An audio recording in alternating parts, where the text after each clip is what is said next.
Assalamualaikum warahmatullahi wabarakatuh. Mohon maaf, backgroundnya agak sangat apa adanya, tapi mudah-mudahan ini teman-teman sekalian, rekan-rekan Tajwid 5 menit bisa tetap fokus ya dengan apa yang saya sampaikan pada kesempatan kali ini. Nah, eh, sahabat alim dimanapun berada, kali ini kita akan membahas tentang sebuah topik yang sangat mendalam dan sangat penting untuk dibahas bersama-sama, di mana kita akan mencoba membahas tentang 911 dengan bereferensikan pada sebuah buku berjudul The Only Plane in the Sky. Jadi buku itu akan kita coba bedah di sini. Kita akan menyelami sudut pandang beberapa orang yang menjadi bagian dari pengalaman kejadian tersebut, kejadian yang sangat mengguncang dunia pada saat itu. Mari kita sama-sama belajar dari pengalaman ini dan dengan rasa hormat kita menghormati ingatan mereka yang terkena dampaknya. Namun mudah-mudahan video ini dan khususnya channel Talim Ilmiah ini bisa memberikan wawasan, dan jangan lupa buat yang belum subscribe, silakan untuk subscribe dengan menekan tombol loncengnya supaya rekan-rekan semuanya bisa mendapatkan wawasan yang bermanfaat. Terima kasih. Baik, sahabat alim dimanapun berada, buku ini berjudul The Only Plane in the Sky, ditulis oleh Gareth M. Graff di tahun 2019, jadi cukup baru meskipun ini tentang tahun 2001, tapi baru ditulis di 2019, yang mana buku ini menceritakan tentang serangan teroris di Amerika pada 11 September 2001, yang mana ini adalah sebuah bencana yang modern pertama yang ditonton secara live oleh jutaan orang melalui televisi. Dalam kompilasi suara para survivor di dalam buku ini, Gareth M. Graff berhasil menangkap beberapa kebingungan, ketakutan, serta keputusasaan yang terjadi akibat dari tragedi ini. Presiden George W. Bush juga diceritakan bersama stafnya menghabiskan hampir seluruh hari di pesawat satu-satunya di langit. Makanya judul buku ini The Only One Plane in the Sky. Jadi setelah kejadian itu, Presiden George W. Bush ada di atas langit selama berjam-jam, sementara warga sipil menghadang para pembajak di Pennsylvania, di mana sebuah pesawat menabrak Pentagon dan menara kembar pun akhirnya runtuh. Rekonstruksi yang penuh dengan kisah mengerikan dan memilukan ini akan mengena bagi mereka yang menyaksikan setiap menit melalui televisi, dan juga bagi mereka yang terlalu muda untuk melihatnya. Baik, poin-poin utama di dalam buku ini ada beberapa bagian. Yang pertama, menjelaskan tentang bagaimana cuaca di New York pada tahun itu di 11 September 2001 sangat sempurna, dan media saat itu sebenarnya tidak memiliki berita besar untuk dilaporkan. Lalu dilanjut di bagian yang kedua, di mana sistem pertahanan Amerika Serikat terkejut oleh serangan teroris yang terkoordinasi. Di bagian yang ketiga, pertolongan pertama bergerak cepat untuk mengeluarkan orang dari World Trade Center sebelum dia runtuh. Dan selanjutnya, serangan ini adalah bencana pertama yang pernah disiarkan di televisi secara langsung.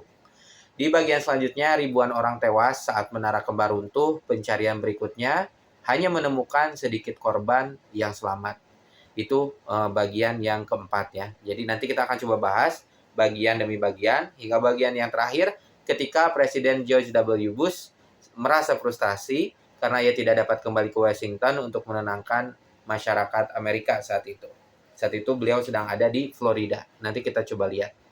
Baik, tanpa melihat tendensi apapun, video ini akan saya buat dengan subjektif mungkin, sesuai bukan subjektif, objektif sesuai dengan buku ya, dengan tanpa mempertimbangkan beberapa asumsi, beberapa hipotesa, ataupun beberapa cerita-cerita di baliknya. Kita akan coba konteksnya membaca buku tentang kejadian tersebut dari sudut pandang penulis.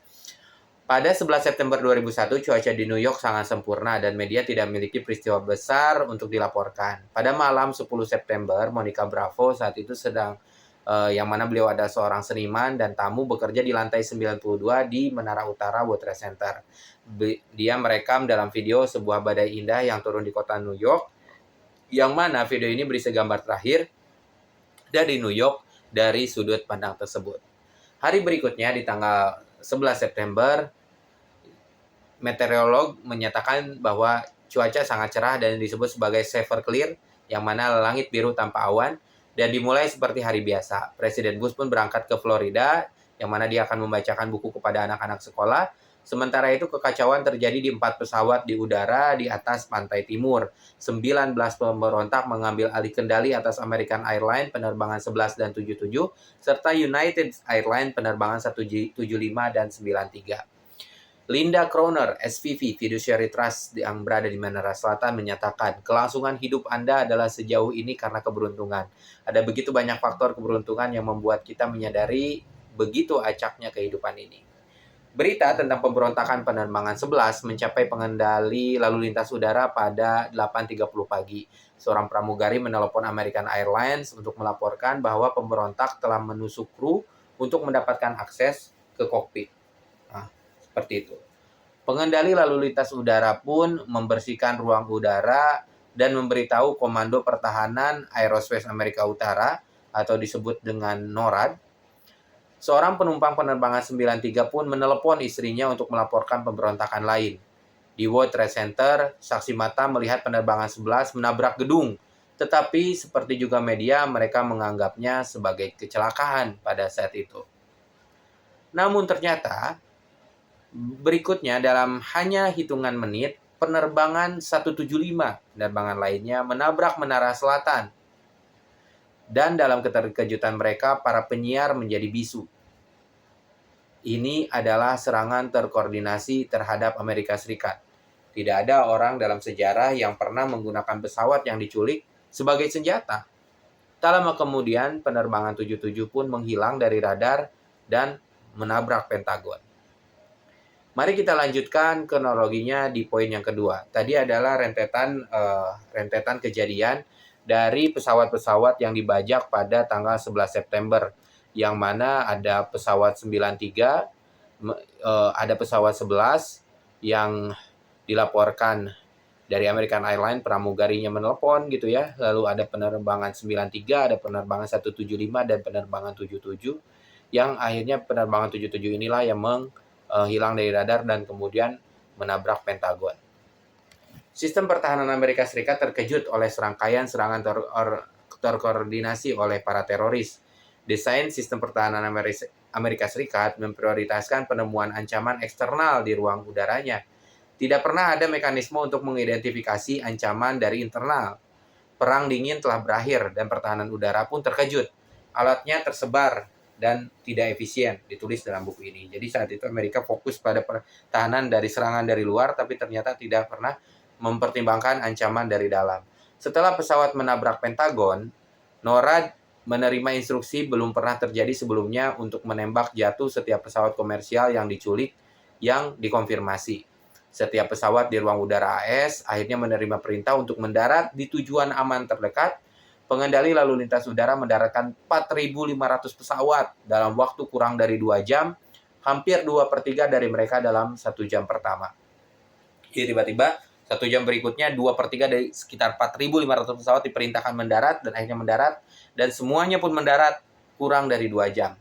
Tidak ada yang pernah membayangkan perlunya menembak jatuh pesawat penumpang sipil. Kolonel Matthew Klimow, asisten eksekutif wakil ketua Dewan Gabungan Staf Pentagon menyatakan. Jadi saat itu tidak ada perintah untuk menembak pesawat. Akhirnya yang semua pesawat diperintahkan mendarat. Tim wakil presiden Dick Cheney dengan cepat menyimpulkan bahwa organisasi teroris Osama bin Laden, yaitu Al-Qaeda lah yang bertanggung jawab atas serangan ini. Sebenarnya pada saat itu sangat sedikit warga Amerika yang tahu siapa sebenarnya bin Laden ini. Tetapi FBI telah menempatkannya dalam daftar 10 orang paling dicari di dunia pada tahun 1999, 1 tahun sebelumnya. Hanya Al-Qaeda yang memiliki sumber daya untuk mengorganisir serangan ini. Dan tidak ada musuh asing yang akan melakukan serangan seperti itu menurut Amerika.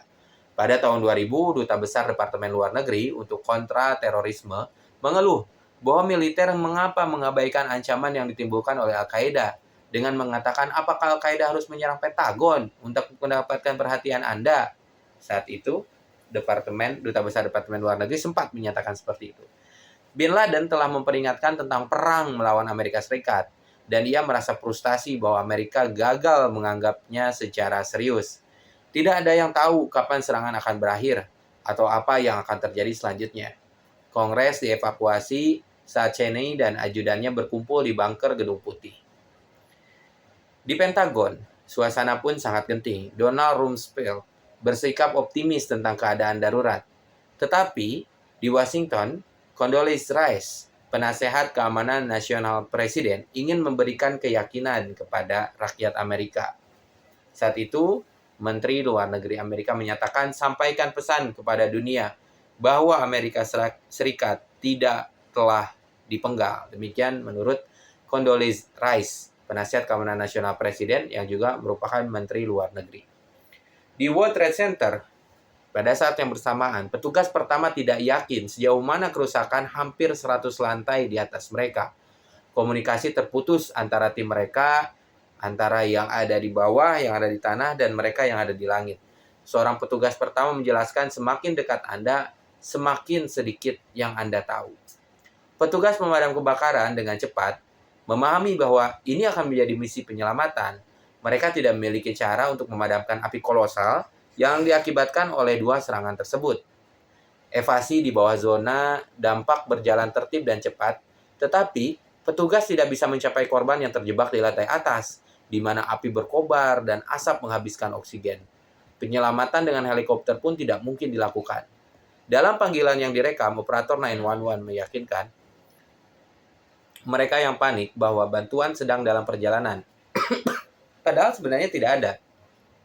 Tak lama setelah itu karena putus asa, orang mulai melompat dari menara-menara tersebut. Tubuh-tubuh yang jatuh dari ketinggian 100 lantai menghantam trotoar, kadang-kadang melukai atau membunuh orang di tanah. Demikian kegentingan yang terjadi di gedung WTC dan juga kegentingan terjadi di Pentagon saat itu. Para petugas pertama, di bagian yang ketiga diceritakan, bergerak dengan cepat untuk menyelamatkan orang dari World Trade Center sebelum runtuh. Ratusan petugas pertama bergegas menuju World Trade Center dalam jam kritis sebelum menara-menara tersebut mulai runtuh. Dampak awal mendorong bola api turun ke dalam sumur lift ke lobi menara utara sehingga orang harus menggunakan tangga untuk melarikan diri. Jadi ternyata ada sebuah bola api turun ke dalam sumur lift di lobi menara utara sehingga semua orang harus menggunakan tangga untuk turun. Di jalanan, potongan puing ukuran mobil jatuh dan menghancurkan yang tidak terlindungi ketika puing-puing turun. Mereka yang mampu berlari pun akhirnya berlari. Ukuran mobil puing-puing berjatuhan dari lantai 100. Para petugas pertama memberikan prioritas kepada yang lain, tetapi hanya sedikit orang yang terluka parah. Kematian resmi pertama adalah Peter Mitchell Judge, satu-satunya klerus yang berada di lokasi setelah dampak. Ketika menara-menara itu runtuh, jutaan orang menyaksikannya secara langsung di televisi. Bagi mereka yang berada di tanah, semuanya sangat kacau. Orang berlari dari awan debu dan abu yang besar yang mendekat pada mereka dengan kecepatan kereta. Seorang memberitahu seseorang yang selamat bahwa tidak ada yang datang untuk menyelamatkannya karena semua penyelamat sudah mati. Otak Anda tidak bisa beradaptasi dengan konsep menara World Trade Center yang runtuh di atas Anda. Demikian pernyataan Gregory Fried di dalam buku ini, yang mana beliau adalah kepala bedah eksekutif dari New York Police Department. Awan puing-puing tersebut terlihat dari luar angkasa, puluhan blok kota penuh dengan debu dan asap. Ribuan orang selamat keluar dari zona dampak, berjalan melintasi jembatan Brooklyn atau ke Taman Battery. Di bagian bawah Manhattan, segala jenis kapal dari sipil dan komersial hingga negara dan federal datang untuk menyelamatkan. Mereka mengevakuasi hampir 1,5 juta orang. Evakuasi maritim yang lebih besar dari evakuasi Perang Dunia II dari Dunkirk. Orang lain berjalan ke utara, dan ketika warga New York melihat mereka penuh debu seperti hantu, tercengang, dan tak berkata-kata, mereka menawarkan air, transportasi, dan telepon untuk menghubungi orang yang mereka cintai. Beberapa orang menangis melihat rekan-rekan New York mereka terlihat seperti pengungsi perang.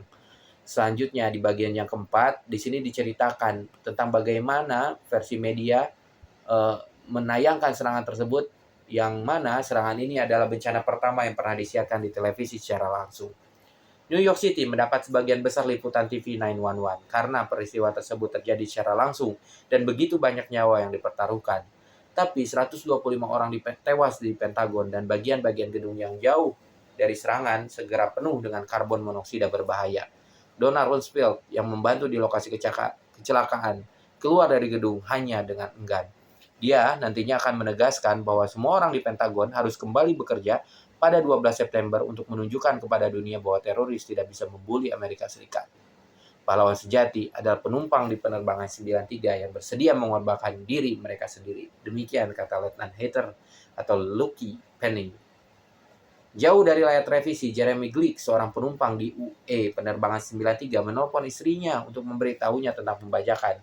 Istrinya memberitahunya tentang serangan di World Trade Center. Dia tahu bahwa para teroris akan menggunakan penerbangannya untuk menyerang Capitol. Cheney memberi izin militer untuk menembak jatuh pesawat itu, tetapi itu tidak pernah terjadi. Dalam hitungan menit, penerbangan 93 jatuh dengan kecepatan tinggi ke dalam sebuah tambang terbengkalai. Pesawat itu hancur berkeping-keping saat bersentuhan, menghilangkan semua orang di dalamnya. Kotak hitam selamat, dan itu mengungkapkan bahwa penumpang menyerbu kokpit dan para penerobos menghantamkan pesawat. Saat peristiwa itu terungkap, orang di seluruh dunia menyaksikannya di televisi saat menara kembar terbakar. Dengan pembawa acara seperti Peter Jennings dan Tom Brokaw melaporkan, para penonton melihat pesawat kedua menghantam menara selatan. Mereka melihat orang-orang di puncak melambai-lambaikan tangan, meminta pertolongan dan melompat ke kematian mereka. Bagi orang-orang di tanah, televisi adalah satu-satunya cara mereka untuk bisa mengetahui apa yang terjadi di lantai 100 di atas. Presiden dan timnya mempelajari rincian peristiwa hari itu dengan menonton televisi di pesawat Angkatan Udara 1, dan televisi memberitahu orang-orang di Pentagon bahwa mereka telah dibom. Keseluruhan peristiwa di New York City dari pesawat pertama menghantam menara utara hingga runtuhnya menara kedua hanya berlangsung selama 102 menit. Aktor Robert De Niro tinggal sekitar 9 blok dari WTC dan bisa melihat menara utara runtuh dari jendelanya. Dia berkata, "Saya harus melihat televisi saya untuk mengkonfirmasi apa yang saya lihat dengan mata saya sendiri. Itu nampak tidaklah nyata." Selanjutnya, buku membahas tentang korban dari 911 ini, yang mana ribuan orang tewas ketika menara kembar runtuh. Pencarian yang berikutnya hanya menemukan sedikit korban selamat. Debu tebal melapisi seluruh Lower Manhattan dan api di peruntuhan menara terbakar di dalam tanah dengan dalam. Apinya akan terus membakar selama 99 hari. Wali Kota Rudy Giuliani mendirikan pusat informasi korban di Arsenal dan ratusan orang langsung berbaris cemas mencari kabar tentang orang-orang yang mereka cintai. Poster-poster kemudian menutupi kota saat keluarga dan teman-teman mencari informasi tentang yang hilang. Jumlah kematian akhirnya mencapai lebih dari 2.600 orang, termasuk 343 petugas pemadam kebakaran, 37 orang dari Departemen Polisi Otoritas Pelabuhan, dan 23 orang dari Kepolisian New York. Kota ini dipenuhi dengan selebaran orang hilang. Tidak ada yang ingin sendirian, menurut Donna Pers, seorang penduduk dari Manhattan. Penyelamat dan relawan tiba hampir segera, putus asa untuk menemukan korban selamat. Mereka hanya menemukan beberapa orang yang terjebak di atas tumpukan puing-puing tertutup debu. Saat penyelamatan menarik korban selamat William G. Monet ke permukaan malam itu, dia merasa kaget melihat bulan. Saat dia tiba di rumah sakit, dia melihat perawat berdiri sekitar dan bertanya, "Di mana semua orang?" Dia berasumsi akan ada ribuan orang terluka. Mereka menjawab, "Kamu satu-satunya." Penyelamat menemukan korban selamat terakhir General Guzman 1 hari kemudian. Di Pentagon, penyelamat menemukan 94 orang. Cedera hanya membunuh 1 wanita. Di Pennsylvania, petugas pertama segera menyadari bahwa penerbangan 93 tidak akan memiliki korban selamat. Keluarga-keluarga di New York pergi ke rumah sakit mencari orang-orang yang mereka cintai. Pencarian berlanjut selama berhari-hari, lalu proses pemulihan dimulai di WTC. Kantor pemeriksa medis hampir tidak menerima jenazah, hanya fragmen, dan menyadari bahwa mereka hanya akan dapat mengidentifikasi korban dengan DNA. Personel Reese Waters Group menghadiri konferensi di Menara Utara dan perusahaan tersebut kehilangan puluhan karyawannya. Satu karyawan kembali ke kantor Reese Waters Group pada 13 September untuk mendengar telepon berdering di meja-meja kosong. Dia tahu bahwa para penelepon adalah anggota keluarga yang ingin mendengar suara orang-orang yang hilang melalui voicemail. Lalu bagaimana dengan sikap Presiden saat itu? Dan ini adalah bagian yang terakhir dari buku ini. Presiden George W. Bush merasa frustasi karena tidak bisa kembali ke Washington untuk meyakinkan rakyat mereka. Rakyat Amerika masih berada di Sarasota. Presiden Bush memberikan pidato singkat di aula sekolah yang sedang ia kunjungi. Dia memberitahu para anak-anak bahwa Amerika sedang diserang. Bagi seorang penonton, inilah saat di mana Bush akan diukur dari saat itu ke depan berdasarkan apa yang dikatakannya. Di saat kritis, orang ingin memiliki seorang presiden yang bisa mengatasi situasi dengan baik. Bush ingin segera kembali ke Washington, tetapi setelah pesawat menabrak Pentagon, tim keamanannya melarangnya. Air Force One akan tetap berada di langit selama berjam-jam, satu-satunya pesawat di langit. Pesawat itu terbang pada ketinggian 40.000 kaki tanpa tempat tujuan. Tidak ada tempat yang aman di Amerika Serikat. Presenter televisi mengkritik Bush karena tidak kembali ke Washington. Air Force One mengisi bahan bakar di pangkalan udara Barksdale, kemudian terbang ke pangkalan Old Fort di Nebraska. Bush mengadakan telekonferensi di sana, mengatakan tidak ada penjahat tanpa wajah yang akan menahan negara ini. Direktur CIA George Tenet menjelaskan teori bahwa Al-Qaeda bertanggung jawab begitu dia menerima konfirmasi bahwa pihak berwenang telah mengkonfirmasi keberadaan semua pesawat di wilayah udara Amerika Serikat. Bush kembali ke Washington. 200 anggota Kongres menyambutnya di anak tangga dengan Capitol. Bangunan terkuat di dunia sedang terbakar. Ini adalah wajah perang di abad ke-21. Begitu pidato dari Presiden George W. Bush. Ketika Bush tiba, semua orang tahu bahwa penerbangan 93 AS sedang menuju gedung Capitol AS dan penumpang yang menjatuhkan pesawat tersebut adalah pahlawan. Wakil-wakil dari kedua partai menyanyikan God Bless Amerika dan percaya bahwa bangsa ini akan bertahan jika mereka semua bersatu untuk melindunginya. Di sore hari, Bush memberikan pidato yang meyakinkan rakyat Amerika bahwa negara mereka tetap kuat dan bahwa orang-orangnya harus bersatu dalam tekad kita untuk keadilan dan perdamaian. Amerika Serikat menginvasi Afghanistan mulai dari Oktober 2001 dan Irak pada tahun 2003. Perang-perang tersebut berlanjut selama bertahun-tahun, berlangsung hingga anak-anak dari para penyerbu pertama memenuhi syarat untuk bertugas. Bagi banyak orang, 11 September dimulai, yang mana ini adalah hari di mana abad ke-20 berakhir dan abad ke-21 dimulai. Film Monica Bravo tentang pemandangan dari Menara Utara pada 10 September diberi judul Uno Nunca Muere la Víspera. Tidak mungkin Anda meninggal pada malam sebelum kematian Anda. Sebagai penutup, peristiwa 11 September 2001 adalah momen yang mengubah sejarah dan menciptakan luka mendalam di hati semua orang. Serangan terkoordinasi ini mengguncang Amerika Serikat dan dunia secara keseluruhan. Dalam kompilasi suara para saksi, kita merasakan kebingungan, ketakutan, dan keputusasaan yang melanda saat tragedi ini terjadi. Pastinya kita berjalan bersama dalam ingatan para pahlawan dan juga para korban yang telah kehilangan nyawa mereka dalam serangan ini. Dari respon cepat para petugas pertama yang berjuang untuk menyelamatkan nyawa hingga momen di mana Presiden George W. Bush menjaga kepemimpinannya dalam situasi yang genting. Semuanya adalah bagian dari narasi yang membentuk kenangan dan pelajaran berharga bagi kita semua. Kisah ini mengingatkan kita akan tegak dan persatuan manusia dimanapun berada dalam menghadapi tragedi besar. Semoga kita terus merangkul nilai-nilai kemanusiaan, kerjasama, dan perdamaian dalam upaya mewujudkan dunia yang lebih aman dan bermakna bagi generasi mendatang. Baik, sahabat taklim dimanapun berada, terima kasih telah bergabung dalam pembahasan kali ini yang pernah merupakan peristiwa ini, dan mari kita jaga agar ketidakadilan dan kebencian tidak pernah merajai. Terima kasih, sampai jumpa pada video selanjutnya. Wassalamualaikum warahmatullahi wabarakatuh, sampai jumpa.